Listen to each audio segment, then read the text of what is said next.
When panic hits, most founders react emotionally. This one thing has killed more small businesses than their competitors.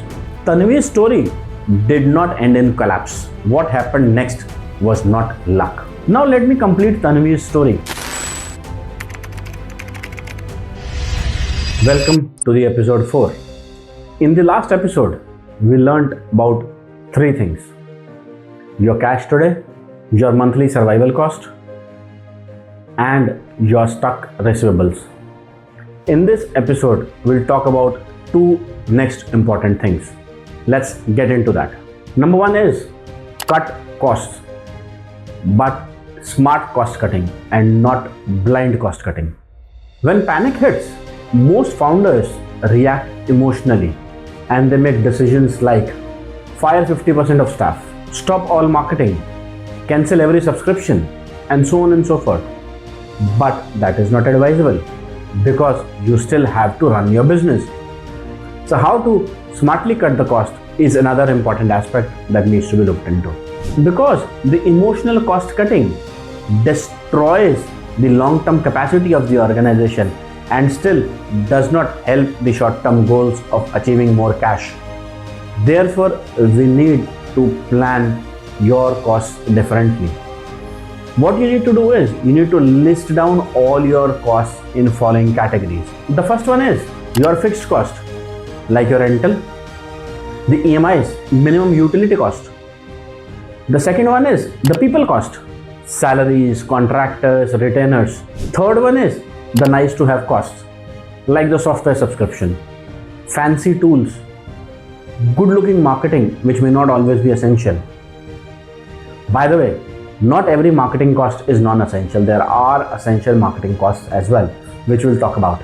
Now for each of the line item that you've just written, ask this one question: does this directly help me survive or earn money in next 90 days? If the answer is no, then it becomes a candidate for either negotiation, reduction, or temporary pause.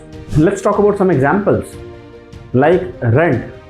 Some landlords may be happy taking a temporary 15 to 20% rent cut rather than having you vacate the premises and they're waiting for another tenant to come in, settling in with them, making sure everything is up and running, spick and span with them. They better take a cut and make you stay more. But the catch here is they will not come to you. You will have to walk up to them. So take that first step of walking up to them. Second is staff. Instead of taking next step of cutting the cost by firing people, redesigning the roles so that everyone is closer to earning revenue or critical to the operational continuity. Moving some roles from a fixed salary to fixed salary plus performance bonus roles. Third is having an honest conversation with a few employees. For example, some senior people taking a temporary pay cut with an honest long-term plan of compensating them and bringing them back to their original salary in time to come. This must be written to give them more confidence. The third is nice to haves, like an extra analytics tool that you rarely use, like a third CRM you are paying for but not actually using it, a branding experiment you took because everyone was on that platform but you're not actually gaining anything from it. In the comeback mode, all these must pause. When Tanveer did this exercise, he was able to negotiate a few contracts, restructure a couple of roles, and stop on unnecessary spends. These small additions helped him reduce his monthly cash flow significantly. The second point today is aggressively collect what is already yours. The fastest cash flow in the crisis mode rarely comes from new customers. It mostly comes from the old invoices which are yet to be received. Work you have already done, value you have already delivered, money that is sitting in people's account and not yours. Your next exercise is to list all the customers that owe you any money. For each one of them, have these 3 pointers. What is the amount due? what was the due date or how long they have been overdue for. And the third is your relationship strength with them. After that, design a simple 7-day communication plan with them.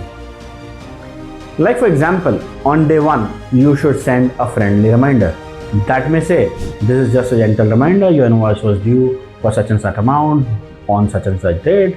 I am attaching the invoice again for your reference. You can please make the payment urgently. Day 3, you should send a firm but respectful reply with the timeline, which may say something like this. As a growing MSME, we are highly dependent on the invoices that are being paid by customers like you. Since these invoices are due from so and so date, can we request a firm date by which you can make the payment so that cash flows can be planned accordingly. And day 7 is when you write them a final consequence email. Your money has been due from such and such date. If the payment does not get cleared by X date, then we'll have to temporarily pause the services or hold on the new work that we've been doing. We value your relationship with us. Therefore, this clarity at this stage is very important and we need your urgent intervention. This is not rudeness. This is professionalism.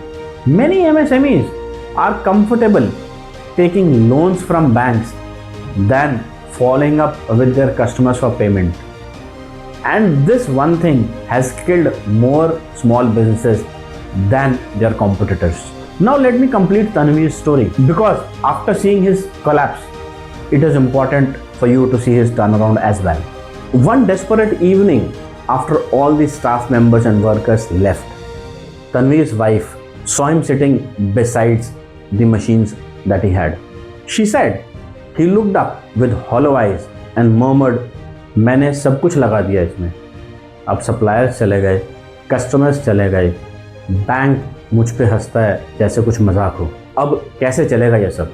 That very night we built his comeback plan, not based on theoretical case studies, not based on what is written in the books, not based on anything which happened somewhere in the world, but based on something which really works for an entrepreneur like Tanveer. That was a brutal cash flow based MSME survival plan for a manufacturing organization.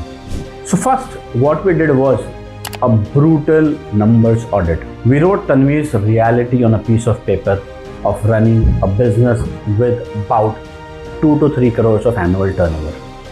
This is a classic MSME. The cash in hand was about 1.2 lakh including the bank balance. The monthly burn of paying salaries, rent, other utilities, raw material, operations of about 10-12 lakh rupees struck receivables of around 28 lakh rupees. The immediate target was to bridge that gap of the cash in hand and the monthly expense for next 90 days.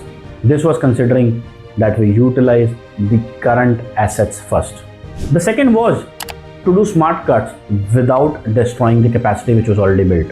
No panic firing of skilled resources and impacting the production capacity. Instead, a surgical cost cutting. Like we negotiated rent with the landlord for him and we gained about 20% from there. The people restructuring. We negotiated with 3 senior roles on a hybrid pay model. The strategic operational pause. We figured out non-critical subscriptions that we were taking. The occasional testing that was externally being done. That saved us quite a lot of money. When we figured out the total of these 3 together, then we saw a substantial sum of about 4.5 lakhs being released out of this. What this meant was the workshop stayed operational but leaner. The third one was the receivables warfare. Of the 28 lakh rupees which was outstanding, we recorded what invoices were due, what was the age of invoicing and the relationship strength. For the top 5 OEMs where the total due was about 18 lakh rupees, we followed a 7-day collection follow-up track. Same, day 1 a gentle reminder and a payment link. Day 3 talking about the MSME survival needs and our dependence on their timely payment. And day 7 that if the invoice is not cleared, we will have to stop working with them till the time the old dues are clear maybe by stopping dispatches, more production for them. For the other smaller customers, which was about 10 lakh rupees, we followed an approach which was WhatsApp bulk reminders and a phone call by a dedicated team on the amounts which were due. The result was, in the next 60 days, Tanveer collected about 15 lakh rupees of the 28 lakh rupees. Combined with the cost cutting, Tanveer's business has overcome the cash flow crunch that he was facing. Now the next step was, how do we get him the 40 lakh rupee which he wanted for a CNC machine? With the cost saves that he did and the collections that he made during the tenure, the entry to the 2024 was much smoother.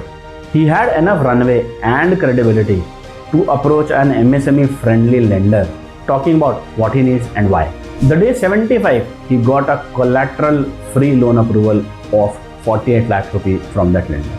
By the day 90, his new CNC machine was installed. His production capacity doubled, which made sure that he can now make double the revenue what he was making the previous month. And the third thing was, suppliers saw the discipline, clients saw the quality and the production coming over in a timely manner to them. Basis that, Tanveer could resume full deliveries and now had better negotiated terms with the clients and suppliers both. Within 6 months of that evening, what changed is nothing but amazing.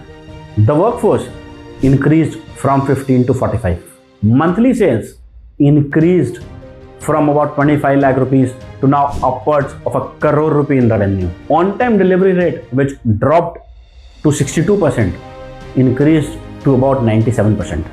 The receivable cycle, which was about 90 day plus, is now reduced to 42 days. The lost OEMs came back with structured orders for next 12 months. New engineering firms signed Tanveer up for long-term contracts. By the year 2025, Perfect Industries now dominates its niche. From a near collapse of 20-25 lakh rupee monthly revenue to now upwards of a crore rupee in revenue, with multiple CNC lines, 80 plus employees and a status of preferred regional OEM supplier. This is an amazing turnaround for Tanveer. Now, what is the Tanveer's proven formula? It starts with honesty with numbers, smart surgical cost cutting, disciplined receivables collection, loan eligibility and funding access, capacity expansion, and structured sustainable growth. This exact sequence works for an enterprise like yours, who is about 20-25 lakh rupees in revenue on a monthly basis today. This is not only for giants, this is for you. And my dear friends, it is not magic. It is just cash first survival and then the structured growth. Now that you have seen proof in your scale of business in the time frame of 2023 to 2025, you are ready to execute your step 1 in the episode 5. Control your costs, get your cash back, and stabilize first. In the next episode, we will talk about how to restart revenue growth. Like, comment, share, and subscribe.